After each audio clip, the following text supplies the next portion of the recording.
Hey, Co, what do you want to go over today?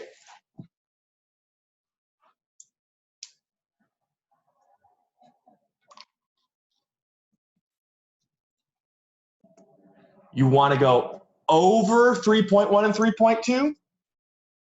All right, let's do it. All right, you guys, you heard Koqui. We got to go over 3.1 and 3.2 of the course description.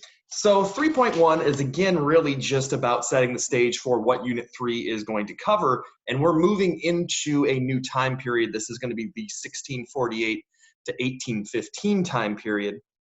Now, a quick little note about this. There are going to be some events that do take place in the previous time period, 1450 to 1648. For example, one of the people we're going to talk about today, Jan Hus, is a Czech religious reformer who was around before Martin Luther, but he shows up at this part of the course description. So just bear in mind that some of these dates are a little bit fluid. Now let's share the screen here and pull up, whoops, I haven't done that yet. We will pull up the class for just one second. All right, we are going to pull up the course description that I am talking about. Of course, that is going to be located at AP Classroom, and we're going to be on Unit 3 right here, and we're going to be looking at 3.1 and 3.2. So 3.1 says contextualizing state building. And really what we're looking at here is what in class we call the Age of Absolutism. I believe it was chapter 5, not chapter 5, I believe it was Unit 4, and it dealt with chapter 5 of Kagan. The big person that we're going to talk about here, of course, is going to be Louis XIV. Although we will not mention him today, that's what really we're building to here. All right, and so we are going to look at these objectives here. And so the first thing we need to realize is that for 3.1, they're going to lay out two big ideas that you need to familiarize yourself with. The first idea is that we are going to see the rise of national monarchs who are going to try to impose absolute political control over their societies. But there are going to be challenges to those attempts by these monarchs to create that level of control. Those challenges are going to come from two main groups. Number one, the nobility, who are going to resist centralization, who are going to try to claim rights to traditional privileges and various things like that to thwart these monarchs. And we are also going to see ethnic or national minority groups within a country will resist the attempts at creating a centralized state. The other thing that we need to look at is that in some places, these attempts at resistance are unsuccessful, and we will see the creation of absolute monarchy. And really, this is the main result that we see during this particular time period. Most places in Europe do have a form of absolutism as their government. However, in some places, this resistance does result in alternate political systems, and I hope that all of you are raising your hand right now and screaming, ooh, ooh, I know, this is England, right? We are going to see the English Civil War and the creation of a limited constitutional monarchy. If you said the Netherlands and the creation of a republic, that would be a gold star answer as well. So really, that's what we're going to look at today is the English Civil War and the Glorious Revolution that results in England becoming this limited constitutional monarchy while the rest of Europe sort of becomes more of an absolutist system. But let's just go through 3.1 here real quickly.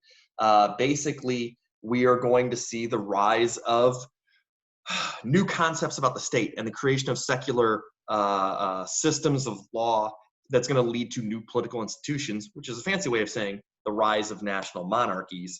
And so there are a couple of examples they talk about in the course description here. Before we get to Louis XIV, Louis XIII was a French king with his main political advisor, Richelieu. They are going to attempt to take positions and jobs that the nobility had done previously in France and remove them from those positions. Now, they are going to be rather unpopular because they do this amongst the nobility, but they are going to lay the groundwork for the absolute regime of Louis XIV. Now, An example of resistance to that is a group, a mob, for lack of a better word, known as the Fronde, which is when the nobles would sort of gather together and resist these attempts at centralization in France. A young Louis XIV is one time surrounded in his royal carriage by angry nobles who are upset at the political centralization that is going on, at their loss of political say, and it frightens him very much. So much so that people say that this is the impetus for the building of Versailles, away from Paris, away from the Fronde, away from the angry crowds. There is also something in the course description here that says the Catalan revolts. We didn't really talk about this in class, but basically Catalan was an area in Spain that was much more French than it was Spanish, and they had special tax exemptions. But when the Spanish crown goes to war with the French, the Spanish crown seeks to tax this area of Spain to help finance the war, and it results in a rebellion that is ultimately unsuccessful, right? But there are things in place in these societies that do try to resist these attempts at political centralization. Some are successful, some are not. Okay, the other thing that we see here is not just the nobility that resists the actions of these absolute monarchs, but also maybe minority nationalist groups within a society. The best example of this is the Dutch. The Dutch are not independent in the beginning of this time period. They are part of the Spanish Netherlands. Spain seeks to impose centralized absolute rule over all their territories, and that would mean the Netherlands as well. But the Netherlands has a much more republican political tradition, a decentralized sort of approach. And so these political policies of Philip II, combined with the religious differences of like super seriously Catholic Spain and religiously tolerant Netherlands, is going to result in a civil war. So definitely take a look at the civil war that goes on between the Spanish and the Dutch during this time that results in Dutch independence.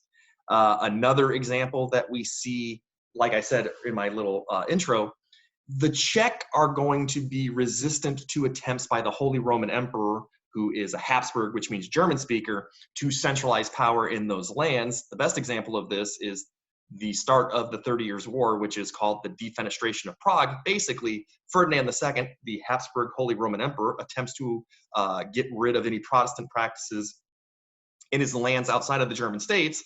The Czechs in Bohemia, who have a long tradition of religious reform and criticism dating back to Jan Hus, which was a reformer, a Bohemian reformer who was burnt at the stake by the Catholic Church for suggesting you should read the Bible yourself, they're going to resist these attempts, right? So these monarchs are going to face some challenges. Now let's get on to the real steak and potatoes part of today's lecture, which would be the English Civil War and the Glorious Revolution. Now, there's not too much in the course description about this. It only covers a page.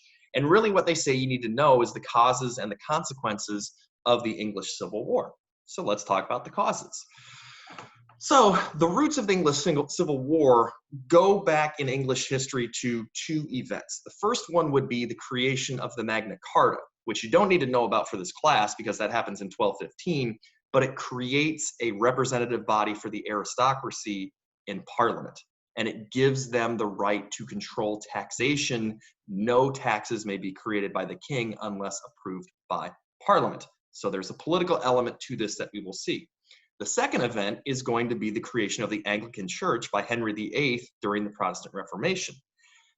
That church that will eventually be upheld by Elizabeth I as the official religion of England doesn't go far enough for many Protestants in England. It clings to Catholic traditions too much for their liking, and so we will see the formation of a group known as the Puritans, who will call for greater reform to that Anglican Church, which will be met with a refusal by the English monarchy. So here we have the two sides that are going to play a role in this. We're going to have Parliament and the Puritans who are going to agitate against the English monarchy. So let's talk about the English monarchy.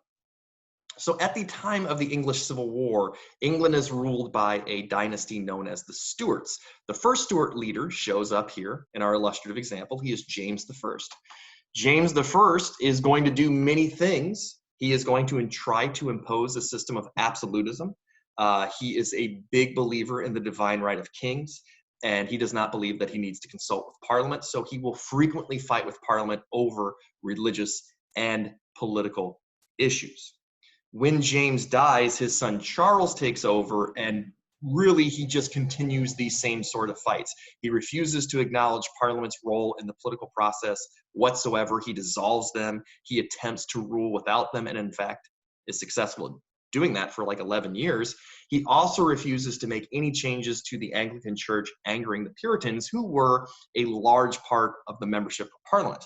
Eventually, these two sides will reach such an impasse that they begin fighting against one another. Charles and his followers are known as the Cavaliers. They will fight against the Puritans in Parliament, who are known as the Roundheads. They are led by Oliver Cromwell, who is a member of Parliament and also a Puritan. He will win. Charles I will be executed, and then Cromwell will abolish the English monarchy, Parliament, and the Anglican Church, creating what is supposed to be a republic, but what in actuality is basically a military dictatorship based on strict puritanical law. And so if you remember the Puritans, they would say, if you're going to say that you are God's chosen people, you better walk the walk. And so life gets really strict and austere and severe in England under the reign of Cromwell, what's known as the Commonwealth. Eventually, the loss of traditions and the new puritanical way of living doesn't really, jive all that great with the English. When Cromwell dies, they do the Restoration, which brings back the monarchy, the Parliament, and the Anglican Church. Now, not in the course description, but James II is going to try to ignore English traditions later on. He has a Catholic son. That's a real big no-no. And so the Glorious Revolution takes place, which is where Parliament asks James II's Protestant daughter, Mary, and her Protestant husband, William of Orange, to come and overthrow James II and basically agree to establish political traditions that we associate with England today. And that is exactly what happens. James II sees the superior firepower of William and Mary. He gets the heck out of Dodge. This is why it's called the Glorious Revolution. It's relatively bloodless. And William and Mary sign several documents and agree to include Parliament in their society. And so the most important document they sign is the English Bill of Rights, which guarantees certain individual protections from an overbearing government. And just as importantly, Parliament gets the guarantee of parliamentary sovereignty, which you can see over here, which basically says that Parliament is going to be a part of the political process. And so after decades of religious and political turmoil, the English Civil War and then the Glorious Revolution turns England into a limited constitutional monarchy with individual rights and protections, with a system of government where power is spread out amongst different branches, and where there is relative religious liberty, as long as you're not Jewish or Catholic for the most part, you would be free to practice whatever Protestant form of the faith that you wanted to without any real persecution upon. Many historians have argued that this political stability that is created in England is going to enable England to become the dominant world power that it will become, the great industrial power that it will become. The entrepreneurs of England, knowing they have protections against excessive taxation and government seizure of private property, are free to develop their businesses and to take risks as entrepreneurs and to make money and profit and all those sorts of things. And so this is a seminal moment in English history, and it's also sort of beginning to set up the phenomena that we see where the British are going to kind of be their own thing and the rest of continental Europe will be their own sort of thing, the continuation of which we'll see all throughout this course. All right, so that is the end of that today. I hope you enjoyed the Koqui trick and my boring droning on of various historical events. hopefully you got the practice DBQ that I found online that you guys could work on. It deals with the Renaissance, I believe. You got any questions or comments? Let me know. Otherwise, I will talk to you guys tomorrow when we look at 3.3 to, well, something else. I can't remember exactly what else it is. Let's take a look at that real quick. Tomorrow, we are going to look at 3.3 to 3.5. So until then, we'll see you later. I'm out.